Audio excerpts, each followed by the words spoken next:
talk. I don't even know how long it's supposed to be, but I'm only going to talk about 4 things. I want to talk briefly about sustainable development, then I want to talk about Fife, then I want to talk about futures, and then I want to talk about forum, because that seems to be quite a good sort of spec. Maybe to give you a wee bit of background to me, for folks who haven't come across me before, I'm trained as an accountant. I'm interested in what organisations do in response to the sustainable development agenda, and that sort of has led me astray into policy areas to understand how you might govern for sustainable development, which has led me well astray into trying to look at sustainable development in its totality, even though my expertise still sits around organising and accounting and those sorts of things, although I'm sorry, not economics, because accountants and economists do different things, but people tend not to realise it. In terms of sustainable development, I think there's 2 things that really sort of strike me about it, is that unsustainable development looks really normal to us all, because we live in it all the time. And sometimes if I'm travelling on the train somewhere, you look out the window and everything you see kind of, it looks normal, looks taken for granted, looks quite nice, you know how it works and know how to live in it. And yet everything about what you see out the train window, probably the train itself, has to change. And I find that quite an interesting but quite a difficult proposition, because you're having to imagine things well beyond what you live in. And particularly for the kind of lives that we live, which we can't be anything other than very cheerful about the nature of those lives, because they're really nice lives, and they involve lots of wondrous things, both in terms of experiences, but food and friendship and warmth and heat at the appropriate ratios at the appropriate times and whatnot. So in that respect, I think one of the challenges of sustainable development is actually getting to grips with our own sustainability and knowing and understanding that in a quite a concrete sense. The other thing that I think happens is that you get a comfort with the discomfort of sustainable development. So every now and then, if you stack up all of the data together, you can't help but feel very dismayed. You can't help but feel really quite disgusted about the nature of our economies and what they do to people and places. And yet again, we have a comfort with that. And so I think, I don't want to spread discomfort around the world, but in some ways part of my job as an educator is to help people remain discomforted. Because as soon as you feel comfy with the idea of you're pursuing sustainable development, then you've probably lost the plot of it. But at the same time, it's a need to actually balance that with a bit of joy in life as well, because we are really amazing human beings. One of the things that human beings do really well is to have joy, to celebrate, and to be part of groups. And that's why being in groups, I think, is really important. And giggling an awfully lot while you're actually talking about things that are horribly serious for all sorts of people. And particularly, in Thailand at the moment, a third of the country underwater. That's going to become the norm for a whole bunch of countries in that region. And so in that respect, you almost have to have horrific pictures in your brain at the same time as you kind of celebrate and live your life. I think they're quite difficult things to get a grip with. So in terms of sustainable development, they're the only 2 things I'm going to say, because you probably know an enormous amount about it, probably more than what you ever wish to. And I think some of the things we know about sustainable development will emerge in the conversations you have in the next couple of days. Fife, I really like Fife. It's an absolutely stunning place in terms it's a very varied place. So you've got some quite a bit of high ground in Fife. It goes to the top of the Lowland Hills, although not over the other side. It goes over the other side as well a bit as well, so it goes down on the other side. So Fife has got lovely flatbits. It's agrarian, so it's got a lot of food production going on in it. It's got a fabulous coastline, which is quite significant, and some of you may have toddled around it on the Fife Coastal Path in various ways. It's got a lot of very rich places, and you're sitting in one of the more wealthier places of Fife. It's got huge housing prices here, which is why none of your teachers live in town. We all live out of town, creating a price bubble further out, if you know what I mean. It also has some really impoverished areas in Fife as well, and particularly South Fife, having where there used to be coal fields and they got closed down in the 1980s. There are a lot of communities there that have never recovered from that economic shock, and which have quite difficult conditions that they have to deal with. And Fife goes well west as well, right out to the home and heartland of Carnegie and some of the legacy that he leaves, both in terms of his generosity, but more disturbingly about the huge amounts of money he made before he became generous. And so in that respect, you've got a Carnegie link through, and then you've got the home of the Stuart Kings and their hunting palace tucked in at Falkland. And that's only just a really sort of snippets of what's sitting in Fife. So what you've got in Fife is an incredibly diverse landscape, a diverse population of people in terms of incomes and living conditions and those sorts of things. And you could call it a bioregion. So in some of the terms that geographers would use, it actually functions well together as a grouping. But it's difficult to know where that ends, because Dundee is certainly part of Fife in some ways, because there is almost a, Fife is part of Dundee city region, quite straightforwardly. So it's not watertight, and certainly in the southern end, Fife is actually part of Edinburgh as well. And so it's a porous, but it's also quite a coherent entity. It's historically a bit of a coherent entity in that it's always had a series of activities going on within it as well. One of the interesting things about Fife is St Andrews.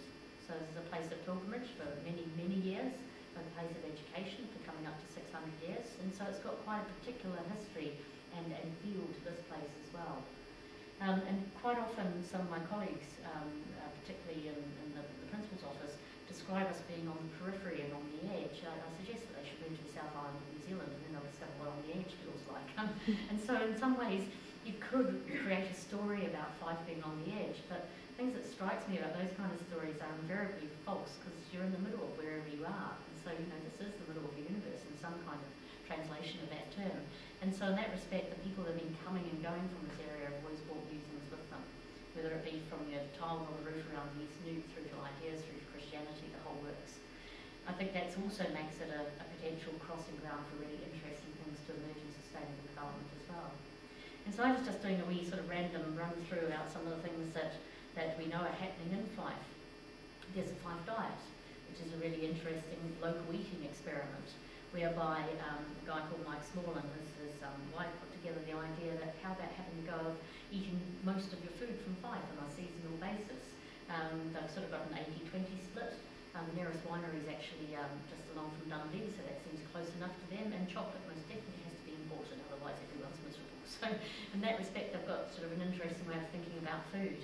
They thought they'd get 4 or 5 families that they were quite good friends with involved, and it's turned into a bit of a phenomenon, which has really surprised them, but thrilled them as well in terms of people thinking about local food.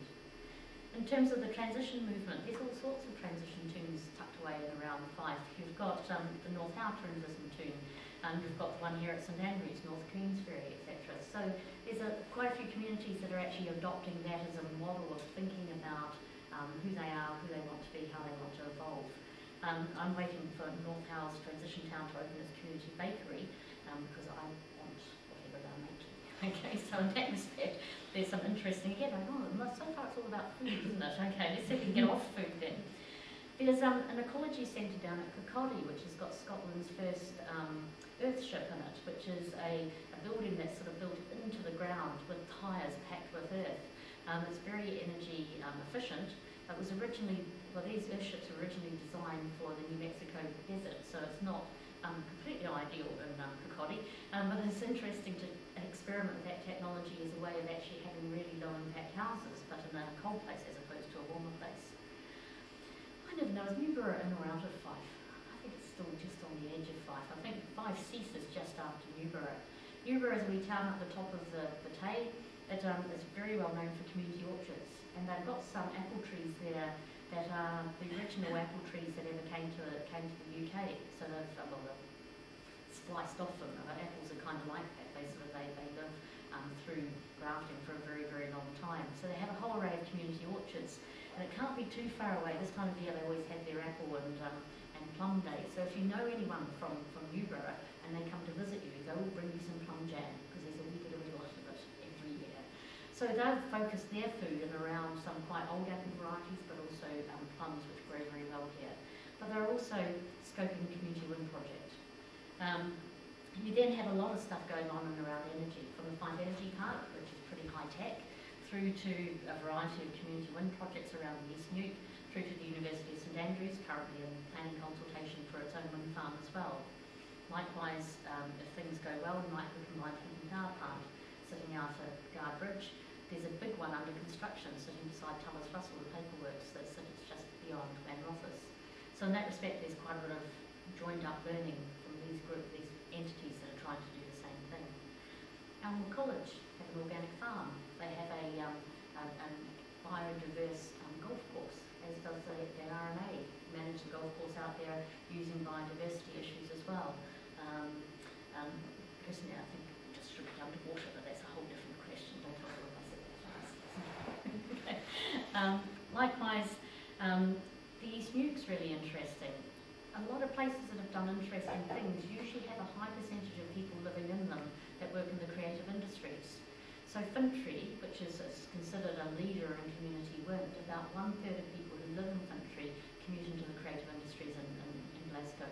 They're media savvy, they work for the BBC and those sorts of things, and you wonder, why have you heard about Fintry? It's because they know how to work the media. And so actually communicating and getting that profile going is part of it. The East Nuke is interesting in the same sort of way because there's lots of artists living there.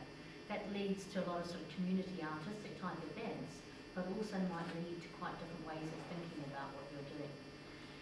And then finally, you've got Falkland Centre for Stewardship and the Big Tent Festival that happens every year, except it didn't this year, but it will happen going forward, where people try to sort of get together from across Scotland and look at, what can we do as a larger community. And I've only scratched the surface. And so wherever you go, underneath the sort of the surface of the unsustainable normality, there's a whole bunch of experiments going on. I think Fife is a really lively place where a lot of those experiments going on. And I think it's quite interesting because it's also a very diverse place as well. So lots of experimentation on a diverse socio-economic, ecological basis where I think some really fertile grounds to be had. So that's all I'll say about Fife. Fife is fabulous, but it's also lots of things we can do in Fife. One of the things that somebody said at something I was at last week is that instead of think global, act local, he reckoned we should think local, act local, and network localities, which I really like the idea of, because local is really important, but actually if local never goes beyond the local, then you lose stuff. So I think maybe Fife should be networked much more strongly. In terms of futures, oftentimes you see people being interested in futures, and there are very sort of practical as well as very strong theoretical reasons for that. To start with the practical, people like thinking about the future, the kind of future-orientated beasts, and in fact, the push for mindfulness is trying to keep us in the present because we're always leaping ahead, whether or not to be your PhD vital, which will come sooner rather than later, or finishing the degree, or the next job, or what we're going to do next week, or what's Christmas going to be like, or whatever. And so we are quite future-orientated creatures. And actually pulling back into the present and maybe really appreciating the past, given your interest and background as well, is something that we tend not to do very naturally. But theoretically, conceptually, future and utopias and also dystopias are a really important field of study.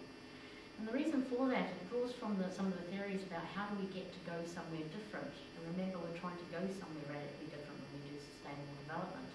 Is that the likes of Mitchell Dean, who talks about the notion of governmentality, says that we need two things.